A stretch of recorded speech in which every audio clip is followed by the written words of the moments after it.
We'll begin with a reign of terror. A few murders here and there.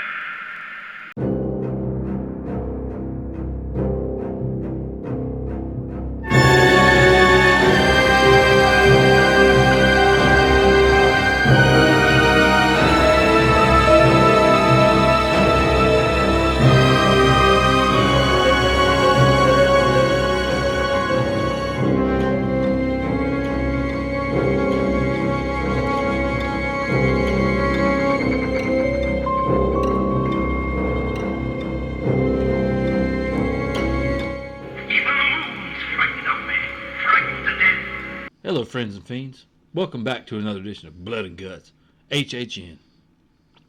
We're picking up where we left off last time with the 6 House Unmasking the Horror Tour. How you doing, Mad Matt? Evil Adam, I'm doing fantastic as always. You know why? Why is that? Because we get to talk about the tour again. The tour. This is part 2. If you're looking for part 1, which was Monsters and Chucky, which is how the tour started for us, you're going to go back and we got that video back there for you. This one, we're going to push forward. The next 2 houses we went through was Blood Moon. Dark Offerings. Dark Offerings. And man, oh man, was it beautiful. To set it up then, like we do with the other houses, HHN's got colonial era villagers begin to worship the moon, hunting down any non-followers. Mm-hmm. Try not to become part of their grisly offering. That's right. So, not gonna lie, which we discussed this in our reviews, like this was a house at the time I was really not looking forward to. Right. But like you said, man, oh man, was this a beautiful house. Beautiful. And I mean, was this the first house we did when we got to the event? I believe it was. No, we did Last of Us. With Last of Us, that's right. Yeah. This was the second that one. Was this was the second one. Because Monsters went down. Yeah, Monsters was down for rain. So, excuse me, pardon my timeline. I had a few coolers that evening. So, but yeah, I remember walking into this thing and just being like, oh shit, this is beautiful, and it's going to be terrifying. Just from that opening scene. Yeah, it's going to be terrifying. It's going to be beautiful. Mm-hmm. I knew those 2 things, and it did not disappoint. Any run we did was some of them were downright terrifying. Yeah, but no, like I said, I love this house. So like one thing to get into, like with the bit of trivia that we've talked about the other houses, like in case this is the first episode, you call it Halloween Horror Nights likes to keep you guessing when they do their permits on the building plans and like the houses they do. So for this one, like I said, they did fruits and vegetables this year, and this one actually fit pretty good. The code name for this house was Plum. Yep, this was Plum. I do remember that part. Yeah, so when you look at the Blood Moon, that makes perfect sense why they went with Plum. But like you said, just when you first get to that opening facade, when you see like the town and like the Blood Moon over top, and it's got that sign, Parish Town. Yes. And there's a barn to your right. Mm-hmm. And just walking in this thing for the tour was so beautiful. Just that first little room itself was like we're in for a treat. And like you said, like I know you talked about earlier when we talked about this, like the smells of that house, because it smells like an old dusty farmhouse. And it smells like a farmhouse. There's a little bit of pumpkin. Mm-hmm. There's a little bit of, I don't even want to say pine, but there's a little bit of like an atmospheric kind of. You definitely, it feels weather. It feels like autumn when you're going through there. Yes, that's a good way to put it. That's a very good way to put it. It's almost like definitely an autumn smell, and I don't know how they did it, but sure enough they did it. I know one thing that our tour guide that we mentioned previously is PJ.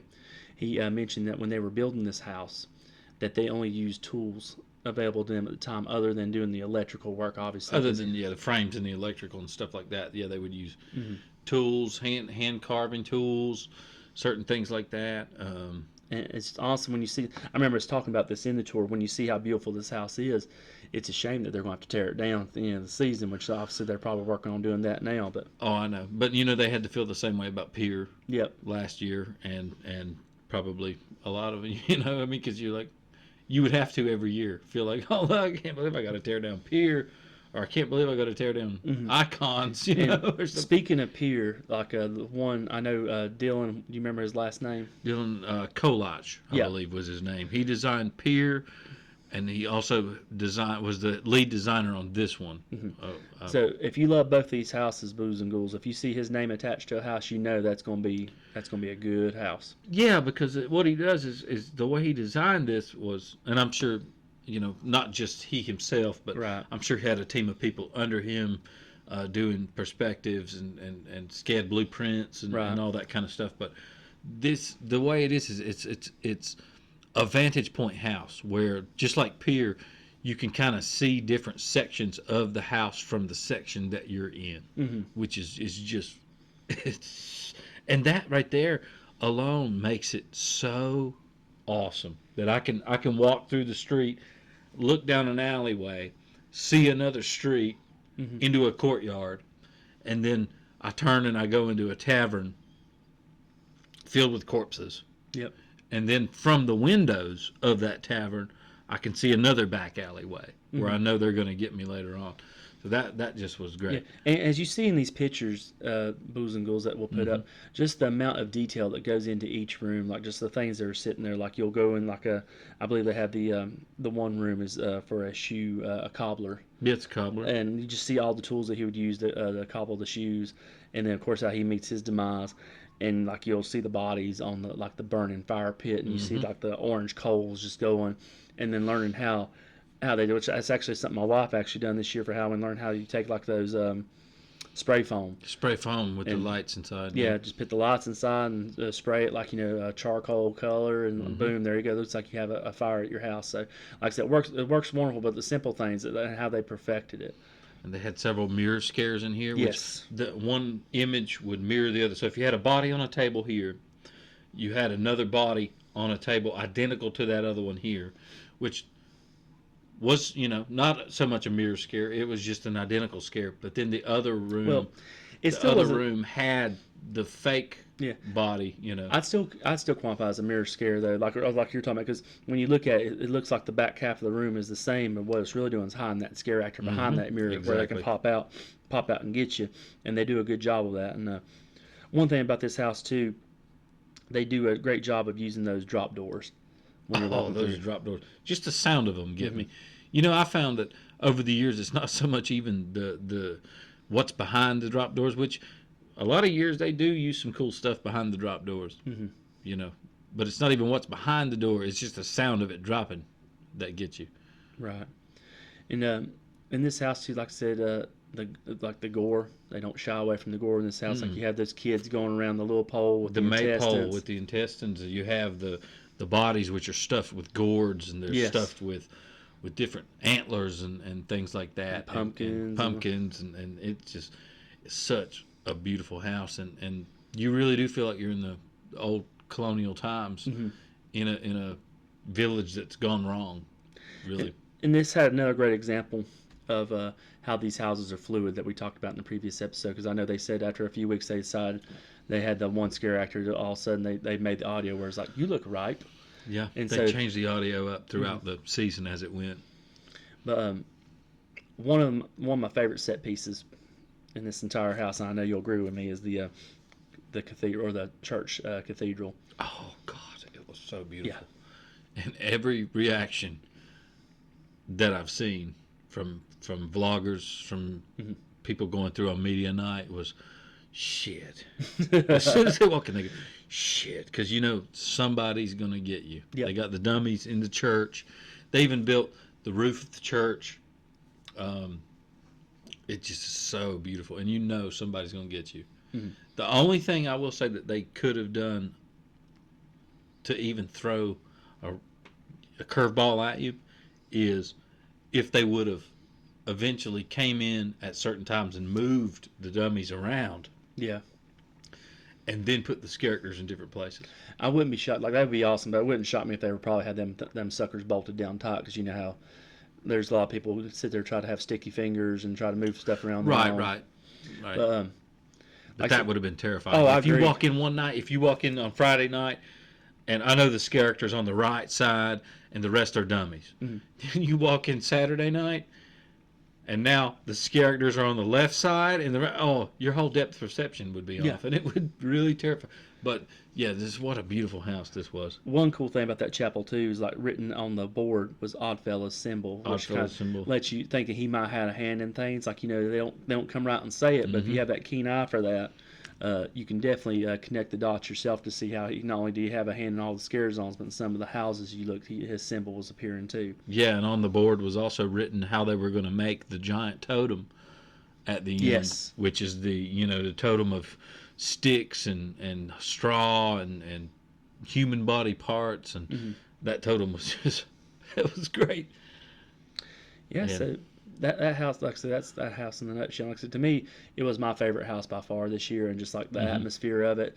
Like I could go through this house hundreds of times and then pick up on something new, and just like me and you were talking about in the past before, how we're both history buffs. We like I see like things of set pieces, and like kind of like how we loved the Detective House a few years ago, and how we were excited last year for the Covenant House, or the Spirits of the Coven, but it let us down. It let us down. Oh yeah. But this one and like Darkest Deal this year, like just totally hit it out of the park with all these set designs and their timepieces. So. Oh yeah, and even in this one, the cannon, you had that cannon in there. You had the anvil, which was also used. We didn't mention too that tower, the bell tower again, where you're going around right before you see the totem pole. Yep, the bell tower. You had the guy up there. You had the cannon. You had the anvil, which was also used as fun fact in the Storyteller. Yeah. Commercial, and some of her segments where she's got the guy on the bed of nails, and he's reading the story, and she cuts the rope, and the anvil falls. And so yeah, just some fun little details in this house, and it was just really well executed. It definitely had that feel like Pier, where instead of just going room to room, you were actually in an actual physical location. So that's what I think gave it its. Oh yeah, like I said, I absolutely love this house, and like I said, now I know to keep my eye out for Dylan's name if it pops up, because like I said, I know it's going to be an awesome house. Yeah. So then moving right along, we have the Stranger Things house, which is next up on the tier, and we got it's band together with your squad to resist Vecna's gruesome curse as you take on the scariest season of Stranger Things yet. Yeah. So. First thing, we'll go ahead and get out of the way the trivia. I still, to this day, cannot figure out how this one gets this name, like what the deal with it is, but it's kumquat. Yeah.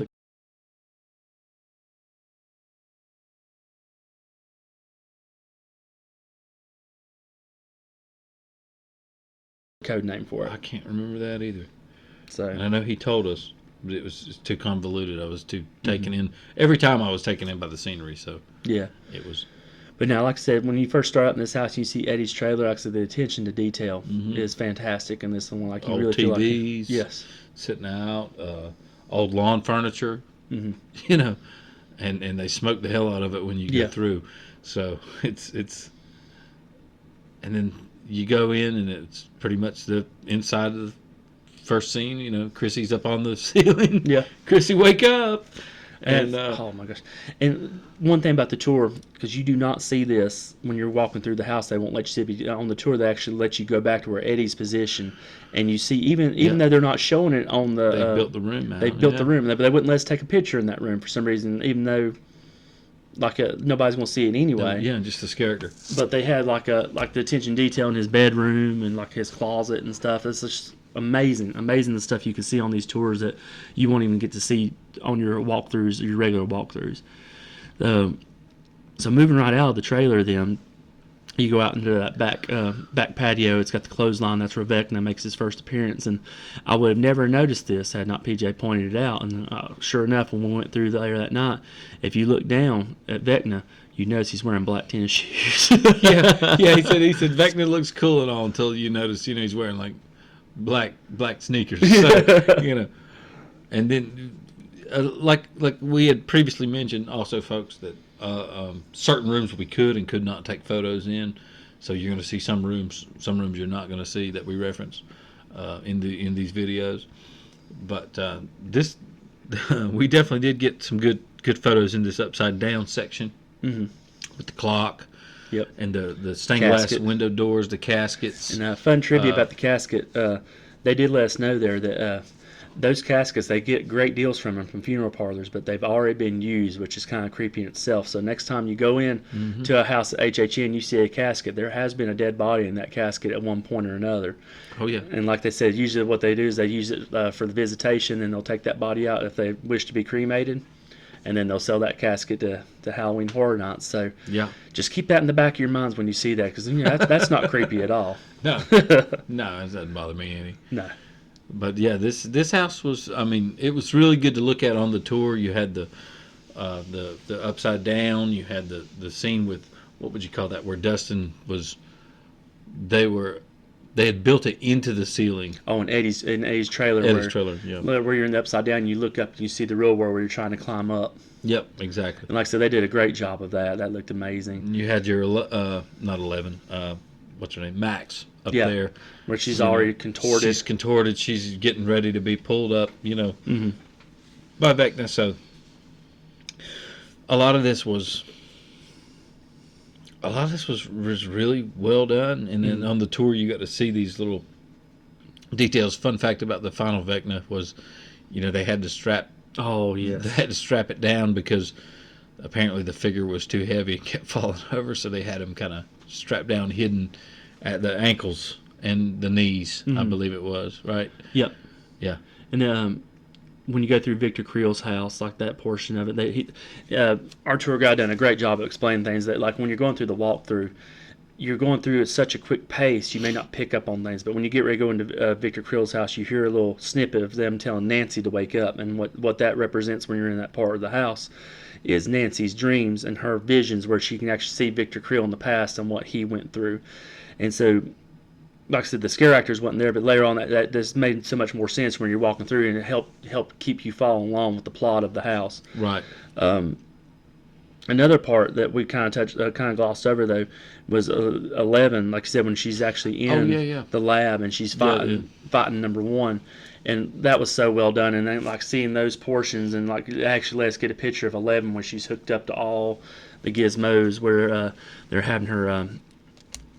Trying to think of the best way to put it, where she's basically trying to go into the upside down, but being connected to it. Yeah. Just like I said, well done.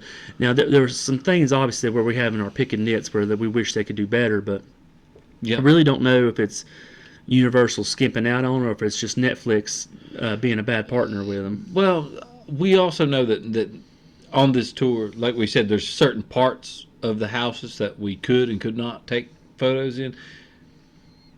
Netflix themselves were really, really tight on this one. Tight.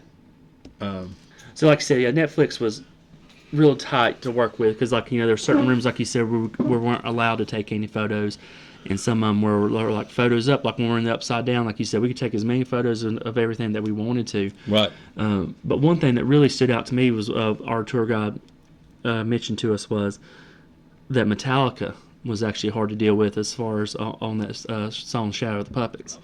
Yeah, Master of Puppets. You couldn't. So we asked the hard questions. We always do here at Blood and Guts. Why did Eddie not have the guitar in the scene playing the song? Apparently, and this is according to the tour guide and some others, was that Metallica wanted the rights or the money, or have a live performer. Or have a live performer. Yeah, that's right. A live performer perform the song itself. So no pantomiming. There would be no. That was out of the question. You could not pick up the guitar and pantomime Master of Puppets. So you would have had to have a performer in there for every run through. And so actually performing the song for you. Yeah.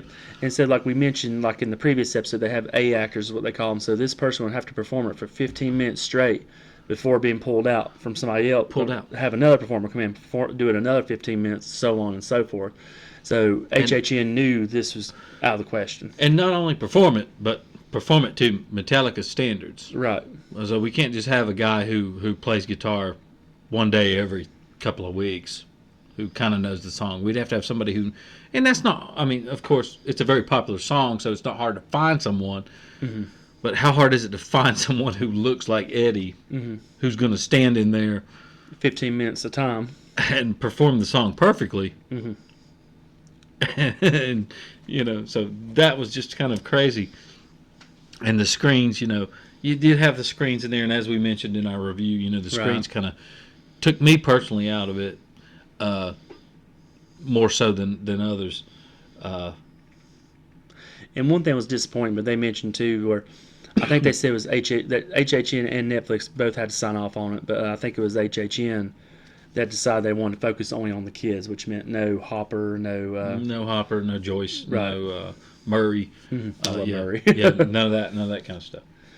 But that's it in a nutshell. Obviously, at the very end of the house, even though you don't really see many, what do you call them, demigorgons? Yeah, the Demogorgon. There was one at the end that would come out as a surprise. But man, it looked great and get you, and it looked really great. Yeah, and that thing I watched it get. I think it got you because at one point you were in front of me, and I watched it get several other people. Honestly, like I love the Stranger Things house. Like I said, there was some certain things like when we went through our run-throughs, I thought could have been better. Kind of like where you're talking about the projection screens and things like that. But now, behind the scenes tour, getting to see things that you don't see during your run-throughs, that was amazing. I thought that was really well done. And I will say that although this ranked rather low on my list, unlike Chucky, it was still really cool getting to see this one, and I actually was immersed when I was on the tour, whereas Chucky, when we were in that house on the tour,